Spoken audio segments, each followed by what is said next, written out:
Hey guys, we're back. This time we're going to take a look at something a little different. The Sellsword Mark II for Xia Legends of a Drift System. This was originally available as a Kickstarter add-on when the Embers of a Forsaken Star campaign came out, and with the new Missions and Powers campaign that just recently started fulfilling, they also offered it as an optional add-on. This time around, it actually has a full, retail packaging, and as far as I know, Cody from Far Off Games is going to be selling these either at conventions or through their store if they have extras after the campaign. So if you didn't get your hands on one, you may still be able to, so keep an eye out for that. But it adds a new NPC as well as a new playable ship to your game, and we'll get right in and take a look.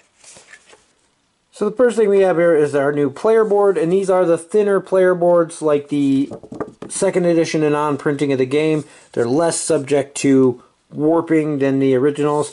The only thing I had is my base came in a bag. The ship base actually got wedged up against this, and you can see it kind of left a nice indentation in there. Luckily it didn't tear through, but kind of sucks on a brand new thing. Also got a corner mangled. But the Void Wasp here, there was a Sellsword Mark I that was a Kickstarter exclusive with the original game. I think it was blue instead of yellow. I can't remember what the name of it was, but this ship's identical to that, except it's in yellow. And you have your nice cargo hold here of 13. Pretty good for a Tier 2 ship. I mean, it's middle range. And 5,000 credits there. Have an impulse of 3. 10 energy available. And because of the layout of the grid, you got this 9 block here in the middle, as well as the nice straight line here. Gives you plenty of options for outfitting this. You can put the Mark III missile launcher on there. I can't remember the name of it off the top of my head. You can put the Bastion shield on there. Plenty of options for building. And of course, on the back, there's all the fluff information about the ship and the backstory, as well as your victory story to use if you win the game while using the ship. So the ship comes with 3 cards. One is the Mark II Sellsword rules, which are exactly the same as the original Sellsword, and it tells you how to use it as a NPC, in which case tells you where to spawn, how to set it up, and how the play goes. The Sellsword's actually a mercenary, and once he's in play, players can go up to him, hire him, and then use him as if he were basically an extra player ship using the Sellsword NPC card. The cool skull logo on there. And as you can see there, he spawns in Smuggler's Den once it's out. Costs you 1,000 credits to hire him. Then you can move and fire using the special blasters, which we'll get to in a second. And if he's destroyed by the owner, or when he has no owner, there's no credit or fame point bonus. However, if somebody does own him, you get all the credits that are currently on the card, as well as 2 fame points. He has 12 damage to kill him.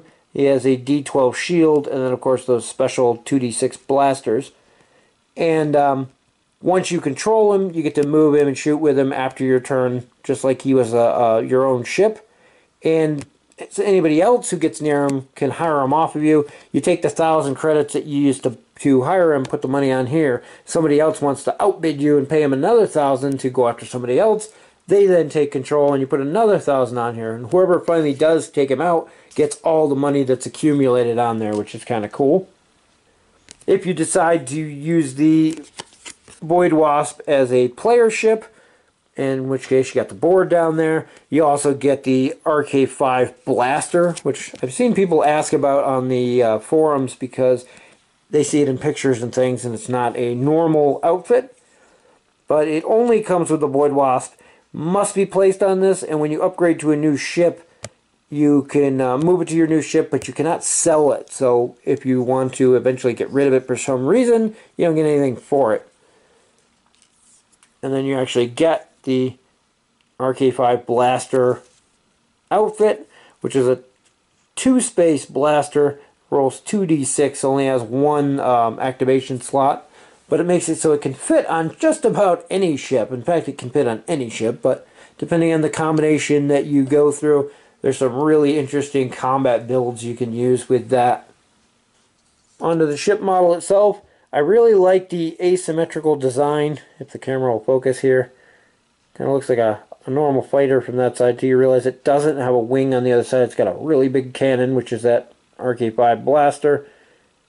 The engines are even offset in the back. Anybody who has OCD is going to hate this just because of it being asymmetrical, but I actually like it. And again, there was a Sellsword Mark I, which was this same ship in blue. And what we end up usually doing now is we're going to play the one of them as the NPC and one of them available as a player ship, which is really cool for having both. That's everything that comes in there. It's a really cool addition to the game, especially the fact that it's made available again. I hate limited edition stuff like the Mark I. Really cool as it is, the fact that it's a collector's edition, it just always was kind of a pet peeve that you couldn't get it any other way. The Mark II is exactly the same other than the color of the ship and the fact that it's Mark II, but that way people can get it now and add it to your game. Still keeps the collectability of the original one, which is, I think, why they went this route with it. And I applaud Cody for coming up with a way for people who got into the game late to still get this while keeping the exclusivity of the original one. And the new packaging is really cool. And a lot of people have actually pointed out that this is actually big enough to fit all of the player boards and the fame point tracker in here.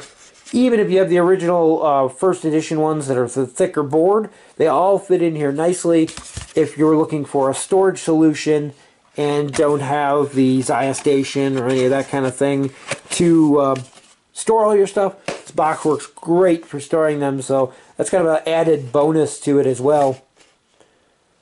Overall though, new NPCs, cool. I like the hired mercenary type aspect to it, the fact that it can exchange hands, and it just adds something new to the game. The fact that it also can be used as a playable ship is another really cool aspect of it. The blaster is a really cool weapon, probably one of the better ones in the game aside from some of the larger missile launchers, which the ship can mount too, and just adds for more interesting combos, as well as another NPC to put in your game to have something else going on. I know there's already a million things going on in the game, but we really enjoy them. Like I said, having Bona Beach is great, or even two of these if you have it, and you can always paint one a different color. And that way you can use, well, like we do, with one as the NPC and one as a viable ship. Very cool add-on to the game. Definitely worth picking up if you're a fan of the game. Like I said, these new cool boxes can be used to store your ship mats, and the fact that it's going to be available, certainly in limited quantities, but definitely get out there and pick one up if you haven't, if you're a fan of Xia. You won't regret it.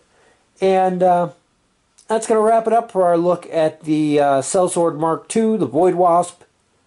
As always, thank you guys for watching the video, and we'll see you in the next one.